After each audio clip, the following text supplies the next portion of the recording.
मानव मस्तिष्क जो कल्पना कर सकता है और जिसे सत्य के रूप में स्वीकार कर सकता है, उसे वह साकार भी कर सकता है। नेपोलियन हिल का यह कथन बड़ी शक्ति रखता है, फिर भी यह हैरानी भी पैदा करता है। आखिरकार यदि यह इतना सरल होता तो अनगिनत लोग कड़ी मेहनत क्यों करते, विश्वास क्यों जगाते और फिर भी उनके बैंक खाते घाटे में क्यों रहते? क्या पवित्र धर्म ग्रंथ और नेपोलियन हिल उन ज्ञान को छिपा रहे हैं जिन्हें अधिकांश लोग नजरअंदाज करते हैं? ऐसे रहस्य जो वास्तव में इस समय आपके अपने घर के भीतर ही मौजूद हो सकते हैं। आज आप उन 5 सिद्धांतों को जानेंगे जो बाइबल और नेपोलियन हिल के अनुसार एक व्यक्ति को समृद्धि की ओर प्रेरित करते हैं, न केवल भौतिक बल्कि मानसिक और आध्यात्मिक भी। और मुझे विश्वास है आपको यह जानकर आश्चर्य हो सकता है कि आपके पास शायद पहले से ही ये तत्व मौजूद है, लेकिन आपने कभी यह नहीं समझा कि उनका उपयोग कैसे किया जाए। क्या आपने कभी गौर किया है कि कैसे कुछ लोग बिना ज्यादा प्रयास के धन को आकर्षित करते हुए प्रतीत होते हैं, जबकि अन्य जीवन भर कड़ी मेहनत करते हैं और कभी आगे नहीं बढ़ पाते? नेपोलियन हिल का मानना था कि सफलता महज संयोग नहीं है, बल्कि ब्रह्मांडीय सिद्धांतों का परिणाम है जो मानव संज्ञान को नियंत्रित करते हैं। और इनमें से एक नियम हमारे अपने घरों के भीतर छिपा है, उन वस्तुओं में जो उनके अनुसार एक ऐसी गूंज उत्पन्न करती है जो समृद्धि को आकर्षित कर सकती है। कल्पना कीजिए कि आप अपने घर को देख रहे हैं और यह पहचान रहे हैं कि वहीं आपकी आंखों के सामने वे प्रतीक मौजूद हैं जो यह तय करते हैं कि आपके जीवन में खुशहाली आएगी या नहीं। उन्हें ठीक इसी बात पर विश्वास था और पवित्र धर्म ग्रंथ भी इस दृष्टिकोण की पुष्टि करते हुए कहते हैं कि जहां तुम्हारा धन है वहां तुम्हारा मन भी होगा। पहला रहस्य यह समझना है कि हमारा पूरा परिवेश उस ऊर्जावान स्पंदन को दर्शाता है जिसे हम उत्सर्जित करते हैं। इसमें वे वस्तुएं भी शामिल हैं जिन्हें हम अपने पास रखना चुनते हैं। नेपोलियन हिल का मानना था कि आसपास का वातावरण बुद्धि पर हावी होता है। अपने लेखन में उन्होंने बताया कि जिन वर्षों में उन्होंने सैकड़ों धनी व्यक्तियों, एंड्रयू कार्नेगी से लेकर थॉमस एडिसन तक से पूछताछ की, उन्होंने पाया कि उन सभी में एक सामान्य विशेषता थी। वे अपनी आकांक्षाओं के प्रतीकात्मक तत्वों से घिरे हुए थे। इससे कोई फर्क नहीं पड़ता था कि वह एक प्रेरक साहित्यिक कृति थी, जीत का पैनोरामा दर्शाने वाली एक पेंटिंग थी, या एक मामूली वस्तु जो किसी इच्छा का प्रतीक थी। ऐसी वस्तुएं संज्ञान को उन लक्ष्यों पर केंद्रित रखती थीं जिन्हें वे साकार करना चाहते थे। और यहीं पर पहली बड़ी सीख सामने आती है। जिनके घरों में ऐसी वस्तुएं होती हैं जो उद्देश्य, दृढ़ विश्वास और भविष्य की स्पष्ट कल्पना को बढ़ावा देती है, वे समृद्धि की कंपन के साथ तालमेल बिठाने की ओर प्रवृत्त होते हैं। हालांकि यह कुछ रहस्यमय लग सकता है, इसके पीछे एक वैज्ञानिक आधार है। प्रिंसटन विश्वविद्यालय के अध्ययनों से पता चला है कि भौतिक संदर्भ सीधे हमारे स्वभाव और वित्तीय निर्णयों की हमारी क्षमता को प्रभावित करता है। अव्यवस्थित या हानिकारक तत्वों से भरे घर एक संज्ञानात्मक अधिभार उत्पन्न करते हैं जो ध्यान को बाधित करता है और स्पष्टता को कम करता है। वही एकाग्रता जिसे हिल भाग्य का बीज मानते थे। अब सोचिए, वर्तमान में आपके घर में ऐसा क्या है जो आपको प्रेरणा देता है? कौन सी वस्तुएं आपकी आकांक्षाओं को जगाती है? और सबसे महत्वपूर्ण बात, कौन सी वस्तुएं आपको भय, अभाव और अतीत में कैद करती है? यह स्वीकार करना कष्टदायक है, लेकिन अधिकांश मनुष्य असफलता के प्रतीकों के साथ सह अस्तित्व में रहते हैं। ढेर सारे बिल, अनुपयोगी कपड़े, क्षतिग्रस्त वस्तुएं, असफल रिश्तों की यादें, यह सब आपकी आत्मा को यह संदेश देता है कि आप अभावग्रस्त समय से बंधे हुए हैं। हिल का तर्क था कि विश्वास और गरीबी एक ही आत्मा में सह अस्तित्व में नहीं रह सकते, और शायद यही विशेषाधिकार आवासीय वातावरण पर भी लागू होता है। जहां माहौल अभाव की गूंज करता है, वहां समृद्धि के लिए कोई जगह नहीं होती। नेपोलियन हिल के जीवन की सबसे उल्लेखनीय घटनाओं में से एक तब घटी जब उन्होंने स्वयं अत्यधिक गरीबी का अनुभव किया। अपनी सारी संपत्ति गंवाने के बाद उन्हें वॉशिंगटन में एक साधारण अपार्टमेंट में रहने के लिए मजबूर होना पड़ा, जिसमें घिसा पिटा फर्नीचर और कम भोजन था। वे बताते हैं कि ऐसी ही एक यात्रा में उन्होंने दर्पण में अपना प्रतिबिंब देखा और समझा कि वहां जो आकृति थी वह उनकी चेतना का सच्चा दर्पण थी, अशांत, उत्साहहीन और भय से भरी हुई। ठीक उसी क्षण उन्होंने जो देखा उसे बदलने का संकल्प लिया। उन्होंने कमरे को साफ किया, अनावश्यक चीजें हटा दी, जो कुछ भी उनके पास था उसे व्यवस्थित किया और मेज पर मैं भाग्य का अग्रदूत बनूंगा का दावा करते हुए एक ही कागज का टुकड़ा रखा। वे कहते हैं कि इस सरल आचरण ने एक काया पलट की शुरुआत की, जिसने बाद के वर्षों में उन्हें अपनी सबसे प्रसिद्ध कृति सोचो और अमीर बनो, थिंक एंड ग्रो रिच लिखने के लिए प्रेरित किया। यह घटना केवल प्रतीकात्मक नहीं थी, इसने एक निर्णायक मोड़ का प्रतिनिधित्व किया।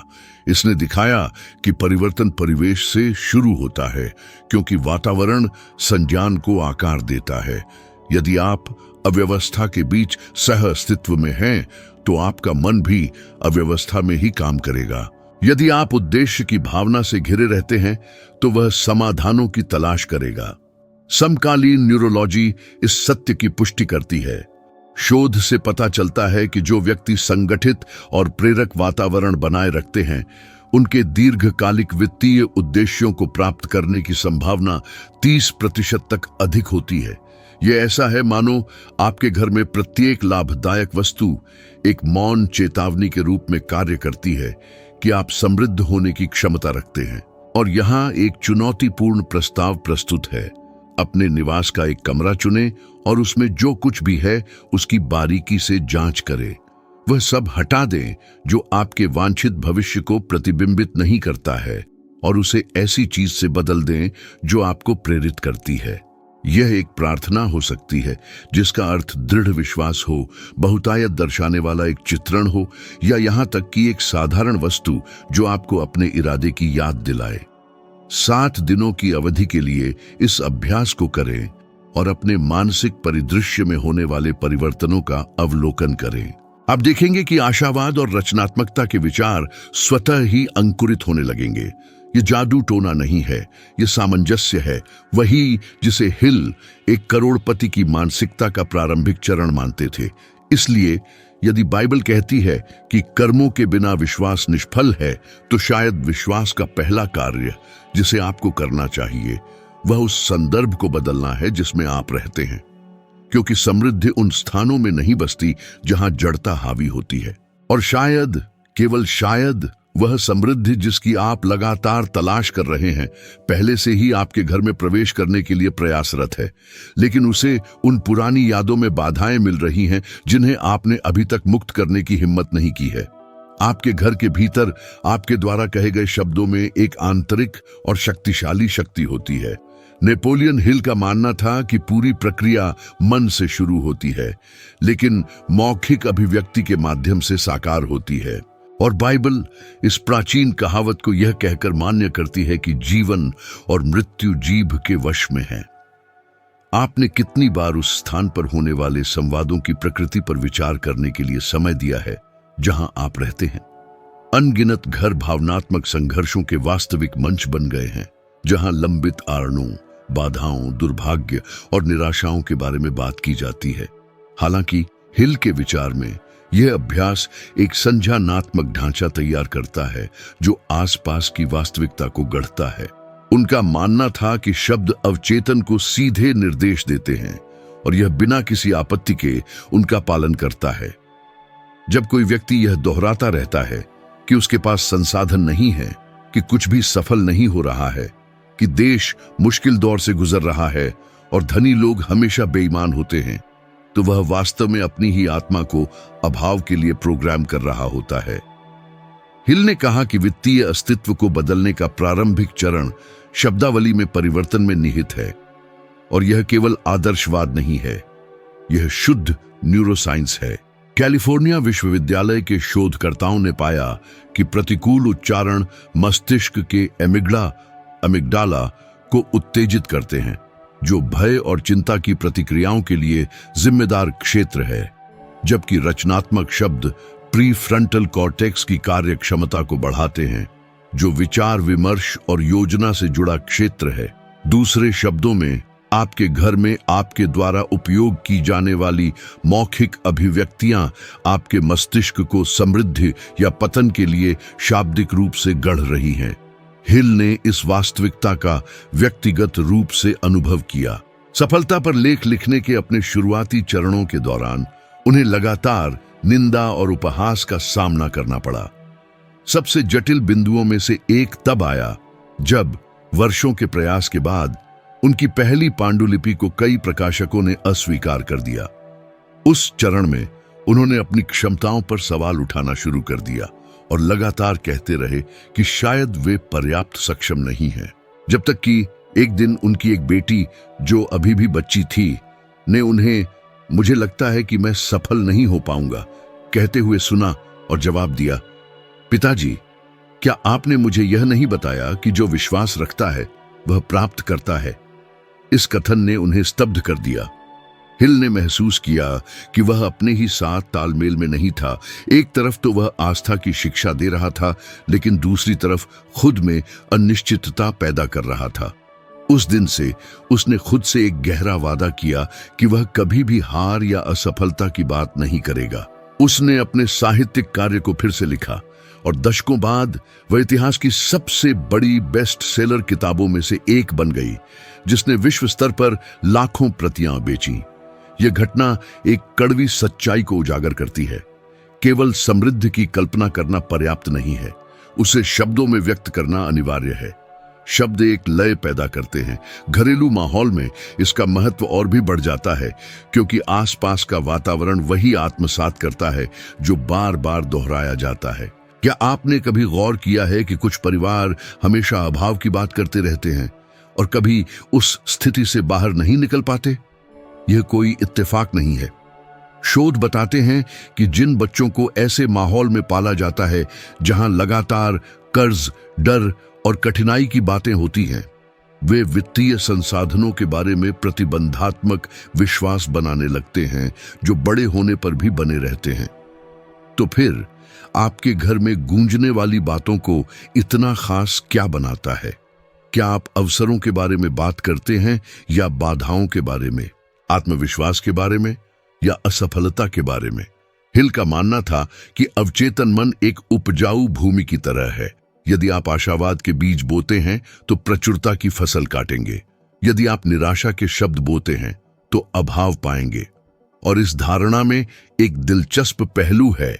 येल विश्वविद्यालय के सर्वेक्षणों के अनुसार जो व्यक्ति प्रतिदिन सकारात्मक कथन करने का अभ्यास करते हैं, उनमें व्यक्तिगत सुरक्षा और आर्थिक आय में उल्लेखनीय वृद्धि होती है, क्योंकि इससे तनाव कम होता है और संज्ञानात्मक स्पष्टता बढ़ती है।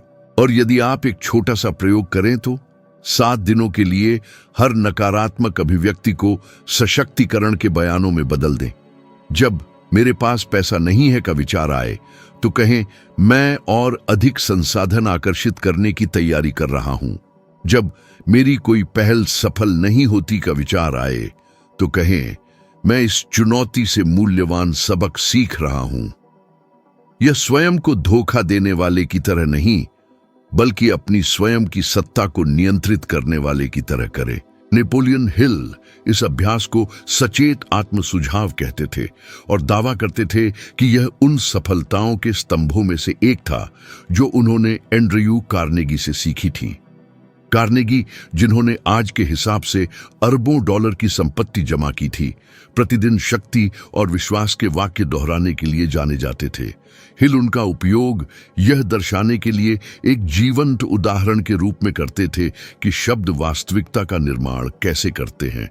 इसके विपरीत हम ऐसे व्यक्तियों के मामले भी देखते हैं जिन्होंने अपनी बातों के कारण अपने करियर को गंभीर रूप से नुकसान पहुंचाया। प्रतिभाशाली व्यक्ति जिन्होंने लाखों डॉलर के समझौतों को बस इसलिए हवा में उड़ते देखा क्योंकि वे अपने बयानों को नियंत्रित नहीं कर पाए। यह दर्शाता है कि भाषा में वास्तव में भाग्य बनाने या बिगाड़ने की क्षमता होती है। परिवर्तन आपके घरेलू वातावरण की ध्वनि को बदलने से शुरू होता है। एक सरल अभ्यास करें। पूरा दिन यह देखने में बिताएं कि आप और आपके आसपास के लोग क्या कहते हैं। अंत में खुद से पूछें, यदि आज कहे गए हर शब्द एक बीज में बदल जाते तो कल मुझे किस तरह की फसल मिलती। हिल का दावा था कि धन संपदा सीधे तौर पर उस चीज का परिणाम है जिसे आप संभव मानते हैं, और इससे पहले कि विश्वास कार्य में परिणत हो उसे जोर से व्यक्त करना आवश्यक है, क्योंकि शब्द चमत्कार का पहला कदम है। वह सटीक क्षण जब अमूर्त मूर्त रूप लेना शुरू करता है। समृद्धि का एक दिलचस्प पहलू है जिसे कम लोग समझते हैं। यह बैंक खाते से नहीं बल्कि मन से उत्पन्न होती है। नेपोलियन हिल का मानना था कि सच्चा खजाना इस क्षमता में निहित है कि आप अपनी इच्छा को इतनी स्पष्टता से देख सकें कि मन आपकी जानकारी के बिना भी अदृश्य को वास्तविकता में बदलने के लिए काम करना शुरू कर दे। वह इसे संगठित कल्पना की शक्ति कहते थे, और पवित्र धर्म ग्रंथ भी इस सिद्धांत की पुष्टि करते हैं जब वे कहते हैं कि जैसा मनुष्य अपने हृदय में सोचता है वैसा ही वह है। आज जो कुछ भी मौजूद है, बड़ी बड़ी गगनचुंबी इमारतों से लेकर विशाल साम्राज्यों तक, वह सबसे पहले किसी के मन में एकमात्र छवि के रूप में उभरा था। और यही कारण है कि हिल कहते थे कि घर में सबसे कीमती संपत्तियों में से एक कल्पनाशील रचनात्मकता को बढ़ावा देने वाला एक स्थान है जो विचारों को समर्पित हो। अधिकांश लोगों की गलती यह है कि वे स्वचालित मोड में जीते हैं।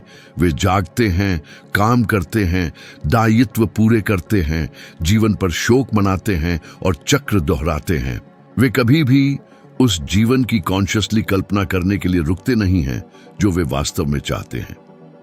हिल ने उस समय के 500 से अधिक सबसे धनी लोगों का साक्षात्कार करने के बाद पाया कि उन सभी में अपने लक्ष्यों की प्रतिदिन कल्पना करने की आदत थी। थॉमस एडिसन अपनी आविष्कारों के परीक्षण से पहले ही उनके कामकाज की कल्पना करते थे। हेनरी फोर्ड ने अपने उत्पादन से पहले ही लोकप्रिय वाहन की मानसिक कल्पना कर ली थी। और हिल ने प्रमाणित किया कि मानवीय बुद्धि जब दृढ़ विश्वास और भावना से उत्तेजित होती है तो विचारों को मूर्त धन में बदलने में सक्षम होती है। लेकिन यहाँ वह महत्वपूर्ण बिंदु है जो सारा फर्क डालता है। केवल सपने देखना पर्याप्त नहीं है, इरादे और उत्साह के साथ कल्पना करना अनिवार्य है। हार्वर्ड विश्वविद्यालय के समकालीन शोधों ने दिखाया है कि मस्तिष्क पूरी तरह से यह भेद नहीं कर पाता कि क्या कल्पना की गई है और क्या अनुभव किया गया है। जब आप किसी चीज की बारीकी से कल्पना करते हैं, मानसिक रूप से दृश्य को महसूस करते हुए, सुनते हुए और देखते हुए, तो मस्तिष्क के वही क्षेत्र सक्रिय होते हैं जैसे कि वह वास्तव में हो रहा हो। इसका मतलब है कि प्रचुरता की निरंतर कल्पना मन को भौतिक दुनिया में ठोस अवसरों को पहचानने के लिए तैयार करती है। नेपोलियन हिल ने एक ऐसा अनुभव किया जिसने इस विशेषाधिकार के बारे में उनकी धारणा को गहराई से चिह्नित किया। वह बताते थे कि प्रसिद्धि प्राप्त करने से कई साल पहले उन्हें अत्यधिक वित्तीय कठिनाई का सामना करना पड़ रहा था। एक रात कई असफलताओं के बाद उन्होंने खुद को अपने कार्यालय में बंद करने का फैसला किया और घंटों तक हाथ से उस जीवन का विस्तृत विवरण लिखते रहे जो वे जीना चाहते थे। उन्होंने उस घर का वर्णन किया जहां वे रहेंगे, उनकी किताबों का प्रभाव, जिन जगहों पर वे जाएंगे, और यहां तक कि उस भावना का भी अनुभव किया जब वे व्यक्तियों को अपने शब्दों से बदलते हुए देखेंगे। उन्होंने उस लिखे हुए को एक दराज में रखा और हर दिन उसे पढ़ते थे। महीनों बाद निमंत्रण, परिस्थितियां और मुलाकातें सामने आने लगीं जिन्होंने उन्हें ठीक उसी मार्ग पर निर्देशित किया जो उन्होंने निर्धारित किया था। उन्होंने दावा किया कि यह संयोग नहीं था बल्कि एक स्पष्ट दृष्टि पर केंद्रित मन की शक्ति थी। और यदि आप ध्यान से देखें तो यही सिद्धांत कुलीन एथलीटों, उद्यमियों और सफल कलाकारों द्वारा उपयोग किया जाता है। उदाहरण के लिए माइकल फेल्प्स ने खुलासा किया कि वह पूल में उतरने से पहले हर चाल और हर जीत की कल्पना करते थे। ओपरा विनफ्रे ग्रह की सबसे प्रभावशाली महिलाओं में से एक बनने से पहले प्रतिदिन दावा करती थीं कि वह एक ऐसी संचारक होंगी जो दुनिया को प्रेरित करेंगी। और आज उनकी संपत्ति $2 बिलियन से अधिक है। ये उदाहरण अंधविश्वास नहीं है, बल्कि इस बात के प्रमाण है कि कल्पना एक मानसिक योजना बनाती है जो वास्तविक स्तर पर कार्यों को निर्देशित करती है। अब कल्पना कीजिए कि क्या होगा यदि घर पर प्रतिकूल समाचार देखने या भविष्य की चिंता करने में अपना समय बिताने के बजाय आप हर दिन कुछ पल उस जीवन की कल्पना करने के लिए समर्पित करें जो आप चाहते हैं।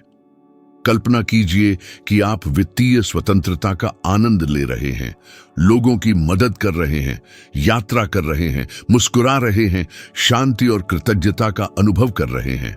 मन को छवियों की आवश्यकता होती है और अवचेतन मन को दिशा की आवश्यकता होती है। जब आप इसे प्रदान करते हैं तो ब्रह्मांड ऐसा प्रतीत होता है जैसे वह इस यात्रा को सामंजस्यपूर्ण बनाने के लिए साजिश कर रहा हो, और इस मामले में एक गहरा आध्यात्मिक घटक भी है। बाइबल कहती है कि विश्वास उन बातों की निश्चितता है जिनकी आशा की जाती है और उन बातों का प्रमाण है जो देखी नहीं जाती। यानी कल्पना करना विश्वास का एक कार्य है।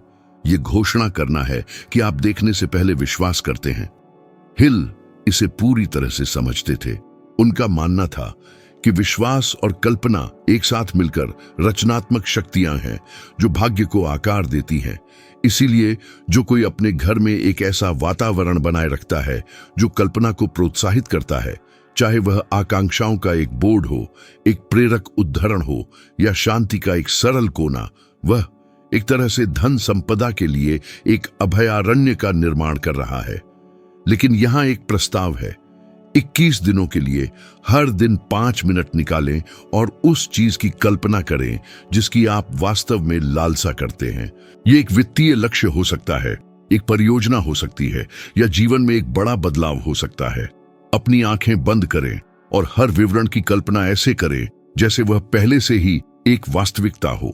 राहत, खुशी, उत्साह महसूस करें। हिल कहते थे कि जुनून वह ईंधन है जो विचार को रचनात्मक शक्ति में बदल देता है।